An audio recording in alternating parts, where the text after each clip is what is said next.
የተገለጠ የሚታይ የሚዳሰስ ዓለም እንዳለ ሁሉ የማይታይ መንፈሳዊ ዓለምም አለ። መንፈሳዊ ዓለም ሰፊና ጥልቅ የሆነ ዓለም ነው። በሚታየው ዓለም የሚሆኑ ነገሮች መነሻቸው ከመንፈሳዊ ዓለም ነው። የመንፈሳዊ ዓለም ሐሳብ የምንረዳበት አንዱ መንገድ ደግሞ ዕልም ነው። ስለ ዕልም ያለው አመለካከት እንደየባህሉ እንደየሳይንሱና ሃይማኖቱ ይለያያል። ዕልም በሰው ልጆች ታሪክ ውስጥ ሁልጊዜም ትልቅ ትኩረት የሚሰጠውና ምስጢራዊነቱ ያልተፈታ ክስተት ነው። የሳይንሱ ዓለም ዕልምን ከአንጎል የፊዚዮሎጂ ሥራ ጋር ያያይዟል። ዕልም አንጎላችን ጥልቅ በሆነ የእንቅልፍ ደረጃ በሚሆንበት ጊዜ የሚፈጠር የዘፈቀድ የኤሌክትሪክ ግፊቶች ውጤት እንደሆነ ይናገራል። ታዋቂው የሥነ ልቦና ባለሙያ ሲግመንድ ፍሮይድ ዕልምን ወደ ድብቅ አእምሯችን የሚወስድ ንጉሣዊ መንገድ ይሏል። ሳይንቲስቶች ዕልም ከ5 እስከ 20 ደቂቃ የሚቆይ በምስልና በስሜት የታጀበ የአእምሮ ክስተት ነው ይላሉ። ሁሉም የሚስማሙበት በነቃንበት ሰዓት ልንፈታቸው ያልቻልናቸውን ውስብስብ ችግሮች ወይም በዕልም ውስጥ በተለየ መንገድ እንደምናያቸው ይናገራሉ። በባህላዊ አመለካከት ደግሞ ስንመለከት ዕልም ሳይንሱ ከሚለው ተቃራኒ ሲሆን፣ ዕልም እንደተራ የአእምሮ ግርግር ሳይሆን ከማይታየው ዓለም የሚመጣ መልእክት ተደርጎ ይወሰዳል። በኢትዮጵያና በሌሎች የአፍሪካ ባህሎች ውስጥ ዕልምን የመፍታት ጥበብ ትልቅ ቦታ አለው። ለምሳሌ እሳት ማየት ጠብ ምልክት ተደርጎ ይወሰዳል። እሳቱ የጠፋ ከሆነ ደግሞ ችግር ያልፋል ተብሎ ይታመናል። ጫማ ማየት ወደ አዲስ ቦታ ለመሄድ ምልክት እንደሆነ ይታሰባል። ነጭ ልብስ መልበስና ወተት መጠጣት እንደ ስኬትና በረከት ምልክት ተደርጎ ይቆጠራል። ወንዝ በዕልም ከታየ ሰላምና ረጅም ዕድሜ ነው ተብሎ ይተረጉማል። ብዙ ሰዎች ወደፊት የሚመጣውን ክፉ ወይም ደግ ነገር አስቀድሞ ለማወቅ በዕልም ይተማመናሉ። የክርስትናውን ዓለም ስንመለከት ዕልም እግዚአብሔር ከሰው ልጆች ጋር ከሚገናኝባቸው መንገዶች አንዱ ነው። በመጽሐፍ ቅዱስ ውስጥ ዕልም ትልቅ ቦታ አለው። ይሁን እንጂ የሁሉም ዕልም ምንጭ እግዚአብሔር አይደለም። በመጽሐፍ ቅዱስ አስተምሮ ዕልም ከ3 ዋና ዋና ምንጮች ሊመነጩ ይችላል። አንደኛውና የመጀመሪያው በሥራ ብዛት የሚመጣ ዕልም ነው። ይህ ዕልም ከመንፈሳዊ መልእክት ይልቅ በየዕለት ተዕለት ውሎ፣ ጭንቀት፣ ምኞት የተነሳ የምናየው ዕልም ነው። መክብብ ምዕራፍ 5 ቁጥር 3 ላይ ዕልም በሥራ ብዛት ይመጣል ይላል። ይህ ማለት አንድ ሰው ቀኑን ሙሉ ስለ አንድ ነገር ሲጨነቅ ወይም ሲሰራ ከዋለ ያው ነገር በዕልሙ ሊመጣ ይችላል። እንዲህ ያሉ ዕልሞች ትንቢታዊ ትርጉም የላቸውም። ሁለተኛው ዕልም ከክፉ መናፍስት ይመጣል። መጽሐፍ ቅዱስ ሰዎችን ለማሳሳት ወይም ከመንፈሳዊ መንገድ ለማውጣት የሚመጡ ሐሰተኛ ዕልሞች እንዳሉ ያስጠነቅቀናል። ዓላማውም ግራ ማጋባትና ሰዎችን ከእውነት ማራቅ ነው። ዘዳግም ምዕራፍ 13 ከ1 እስከ 3 ላይ አንድ ዕልም አላሚ ተነስቶ ምልክት ቢያሳይ እንኳን ሌሎችን አማልክት እንከተል ካለ የዓለም የእግዚአብሔር እንዳልሆነና ሕዝቡን ለመፈተን እንደመጣ ይናገራል። ከእግዚአብሔር የሚመጣ ዕልም ግልጽነትና ሰላም አለው። የክፉ መናፍስት ዕልም ግን ውዥንብርና ፍርሃት ያመጣል። ከክፉ መናፍስት የሚመጡ ዕልሞች ለማሳሳት የሚመጡ ናቸው። አንድ ዕልም ቢፈጸም እንኳን ዕልሙ ሰውን ወደ ስህተት የሚመራ ከሆነ ምንጩ ክፉ ነው። ከእግዚአብሔር የሚመጣ ዕልም ተግሣጽ እንኳን ቢኖረው መጨረሻው ሰላም ነው። የክፉ መናፍስት ዕልም ግን ሰውን ተስፋ ያስቆርጣል፣ ያስጨንቃል፣ እንዲሁም ግራ ያጋባል።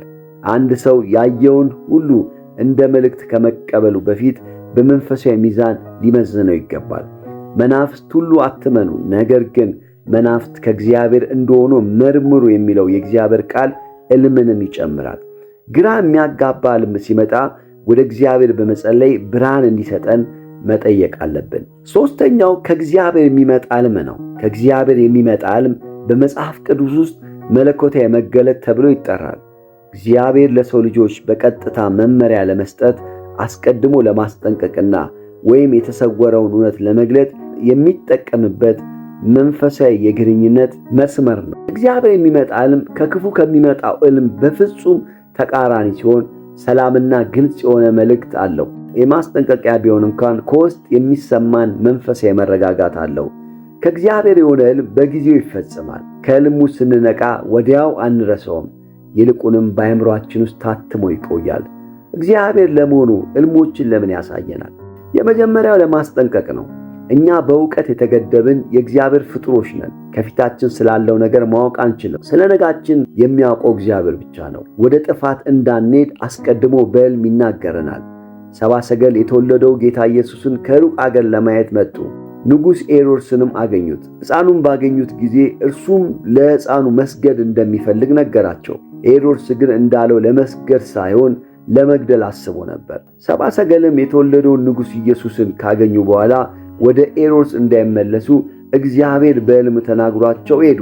ዮሴፍ ማርያም በመንፈስ ቅዱስ እንደጸነሰች እግዚአብሔር በሕልም አስረዳው። ሕፃኑም ንጉሥ ሄሮድስ ሊገድለው በፈለገ ጊዜ ወደ ግብፅ እንዲሸሽ አመለከተው።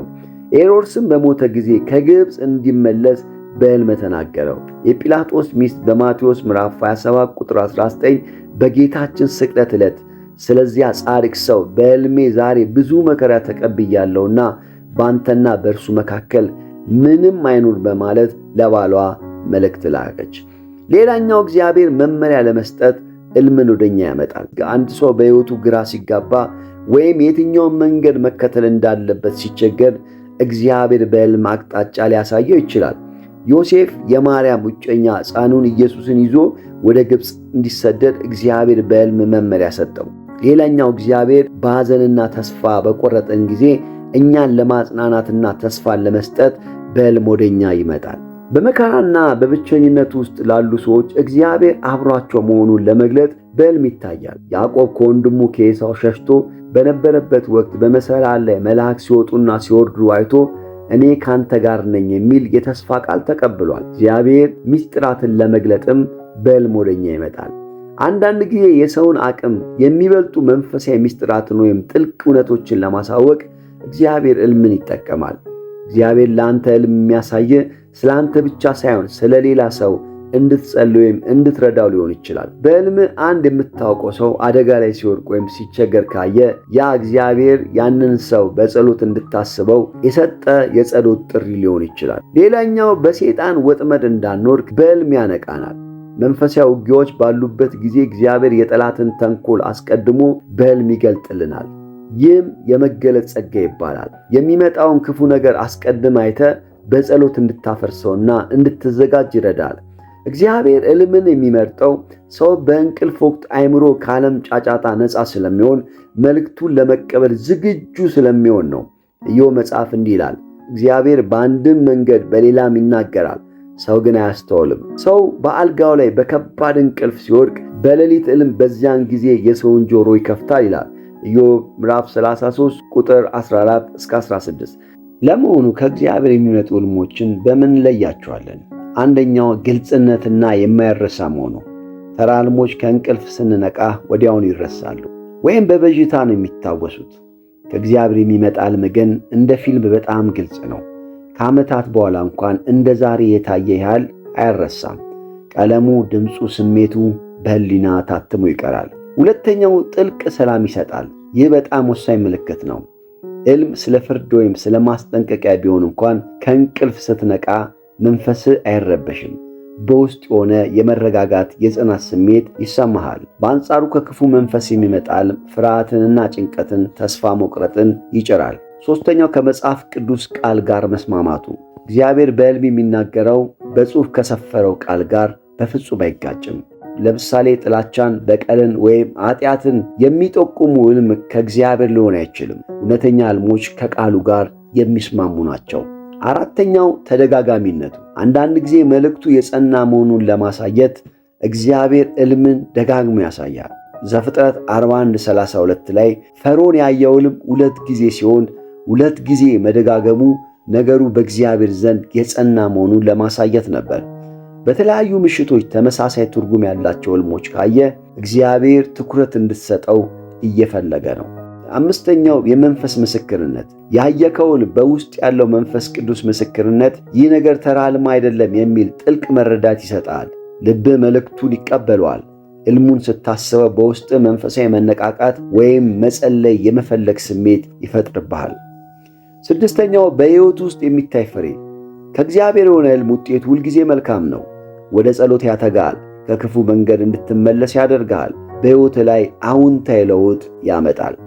ሰባተኛውና የመጨረሻው ከእግዚአብሔር የመጣ ሕልም ይፈጸማል። ሕልሙ ስለ ወደፊት ነገር ከሆነ የታየው ነገሩ ያለምንም መዛባት ይፈጸማል። በሕልም ያየው ሰው በሳምንቱ ቢደውልልህ ወይም ያየው አጋጣሚ ቢከሰት ሕልሙ መለኮታዊ መሆኑን ማረጋገጫ ይሆንልሃል።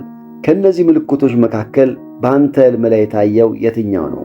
ኮሜንት ላይ ጻፍልኝ። አመሰግናለሁ። የቤተሰባችን አባል ካልሆኑ ሰብስክራይብ በማድረግ ቤተሰብ ይሁኑ። ሌሎቻችን ሼር፣ ላይክ በማድረግ ሌሎች ጋር እንድንደርስ የሁል ጊዜ ትብብራችሁን እንጠይቃለን።